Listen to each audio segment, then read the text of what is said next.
presence of the private sector here, and if I may request them to stand. I see the representation from Safaricom, KCB, Equity, and any other private sector representative here. Thank you very much for coming. A round of applause for them. These are very important players in the refugee sector in the subject of inclusion.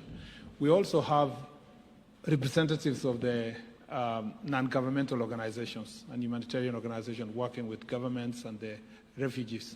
If they are here, please, I know they are. You may stand. We appreciate you. Thank you very much. Your Excellency, before I invite His Excellency, and we have also our PS, I almost forgot the PS for Internal Security and National Administration, Raymond Omolo, thank you, and other senior government officials who are here. Your Excellency, before I invite His Excellency, the Deputy President, let me say just a few things. One is that I appreciate the work that was done before I joined this ministry, as was led then by the Deputy President and PS Bitok in the relevant department to put together this Shirika plan under your direction, Your Excellency. And when I came to office, I was handed over this assignment, and we agreed that it had been a discussion for far too long. It was necessary for us to accelerate the launching of this plan. Your Excellency, we held various consultative meetings with the donor community, with also the private sector. I met the private sector, but also I met the members of parliament and the leaders from the two counties, and I appreciate their input. And as a result, we managed to reduce the size of the document to half of it, to about 40 pages. Part of the complaint, and I have been a practitioner in this sector, although for a short time, part of the complaint in the local community across our country is that, Your Excellency, there was a feeling, and one quote that came from Turkana County was that there was a feeling at some point that the refugees were living a better life than the local community. And these persistent calls for equalizing the two communities, living side by side, sometimes feeling like the refugees had more food than them, they had better living conditions than them. The Shirika plan, it is important for Kenyans to know that Shirika plan is not a UNHCR plan. It is not a donor community plan. It is the plan for the government of Kenya. It is our own plan to make sure that we are bringing our citizens who are living side by side with refugees to a same level by integrating them and ensuring that we take advantage of the opportunities that comes with that integration for social, economic, and cultural inclusion. It is important, Your Excellency the President, because there are people out there who are running because of the misinformation. Some will say that this plan is intended to lead to political inclusion. It's important for them to know that this has nothing to do with whether or not refugees can become citizens of Kenya. Citizenship for the Republic of Kenya is defined by law and the Constitution. It has nothing to do with how we manage our refugees. The reality is that the refugees have been in this country since independence. But the highest number of refugees came to this country in 1992. We have people who have been in this country, born and bred in this country, for over 33 years, calling Kenya home. And they live in these refugee camps. Already, as we speak, we have done integration on matters of for health. We have done integration in areas that relate to education. We've done integration in financial inclusion. And we know that some banks, including Equity Bank, were among the first banks to go to do business within the refugee camp. So therefore, we are upscaling this process by ensuring that every development that goes on in the refugee camp, we take care of the local community. That is why this document speaks to environmental protection, because there's a complaint from the locals about environmental protection. It speaks to infrastructure, roads, the same way the governor has spoken about roads, to make sure that the development of infrastructure is done. It speaks about health facilities, to make sure that the health facilities that refugees access are equal to the ones that the citizens access, because sometimes there was a feeling that the local community are not accessing equal health care in the region. Therefore, Shirika plan, for avoidance of doubt, is our plan, and it's a very beautiful plan. If fully implemented, Your Excellency, it will make sure that these areas that are hosting the refugees are developed to the level that is required and that is decent for every human being. Your Excellency, I want to thank the development partners, the UNHCR, for working with us. And this plan is not meant to exit the development partners and humanitarian players from the work they do. It is moving what they have been doing from humanitarian to development approach. And through this development approach, there will be meaningful and sustainable development in the country, but also the refugees will be properly utilized, and their potential is going to be properly utilized. Your Excellency, I thank His Excellency the Deputy President for leading this process before.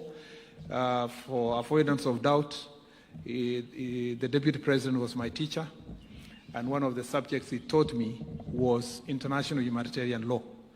And international humanitarian law includes refugee law. And he taught me very well, Your Excellency, and I'm glad that I have the opportunity to continue the work that he had started, and it's now my greatest honor and pleasure to invite His Excellency Kithure Kindiki, the Deputy President of the Republic, to make a few remarks, and invite you, Your Excellency, to make your remarks. Welcome you, Deputy President.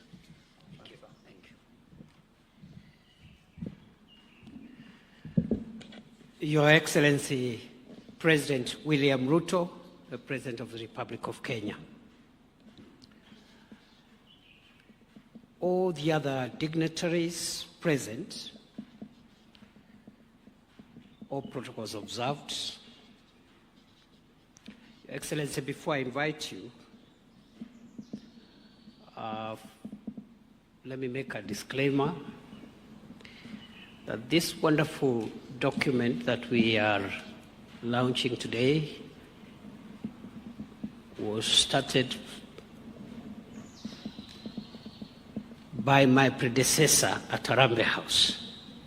So it is not my invention. I found it there, made some input to it together with a team, Professor Bitok and others, and we handed it over to the current Interior Minister. So I thought I should clarify as a sign of intellectual and academic honesty that it is not my invention. Your Excellency, I want to make two remarks before I invite you. The first is that this event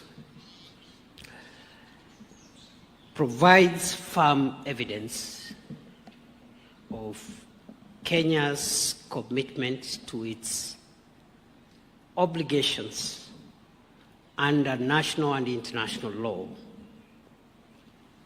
regarding the protection of refugees as contained in the various instruments applicable to Kenya, including the 1951 UN Convention relating to the status of refugees and its protocol of 1967, the OAU Convention of 1969 governing specific aspects relating to refugee problems in Africa, the Constitution of Kenya, and the Refugees Act and the regulations made thereunder. This event is a testament that Kenya is committed to fulfilling its obligations under international law and the law of our country. Secondly and lastly, Your Excellency, is to also say that this event and the launch of this document speaks to a significant and important paradigm shift in several ways. First, a shift from short-term temporary solutions to the enforcement of the rights of people who find themselves away from their home, not because of their own liking, but because of factors that have compelled them to flee for their safety and for their rights and liberty. So it's a paradigm shift from that temporary solution or interventions approach to durable solutions as required by international law and our Constitution, where we are offering durable solutions. It is also a paradigm shift, Your Excellency, from burden shifting to burden sharing. Because as the High Commissioner for Refugees, the UN High Commissioner for Refugees has correctly stated, the issue of refugees is a global problem. It's not a problem of the country of origin of these people or the host country or the donor countries. It is a collective issue of humanity. And therefore, this launch affirms the principle of burden sharing as opposed to burden shifting and shifting blames and responsibilities to different people. It's also a paradigm shift, Your Excellency, in the sense that this event cements the principle that refugees are not necessarily a problem. They are just people who could have experienced problems, but they are not a problem. Many countries have been built with the inputs and ideas of people who necessarily did not originate from those countries. Many inventions, many ideas that have shaped certain societies have been developed by people who have found themselves in other countries other than the countries they were born. And lastly, Your Excellency, this is a paradigm shift in the sense that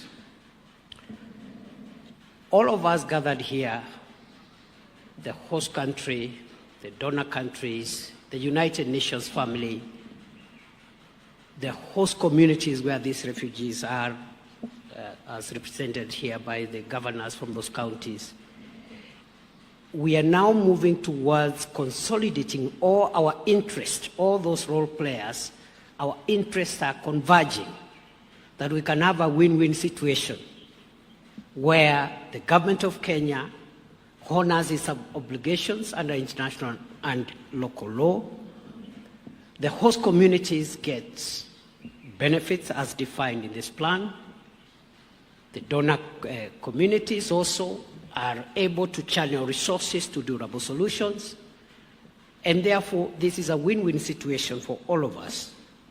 And going forward, therefore, the integration of refugees with those communities, sharing services, sharing the same quality of life that is dignifying for host communities and the refugees is a game changer, and I hope that this will be a good case study of how refugee hosting countries can provide durable solutions, especially in the form of local integration, in unique cases like ours, where resettlement to third countries or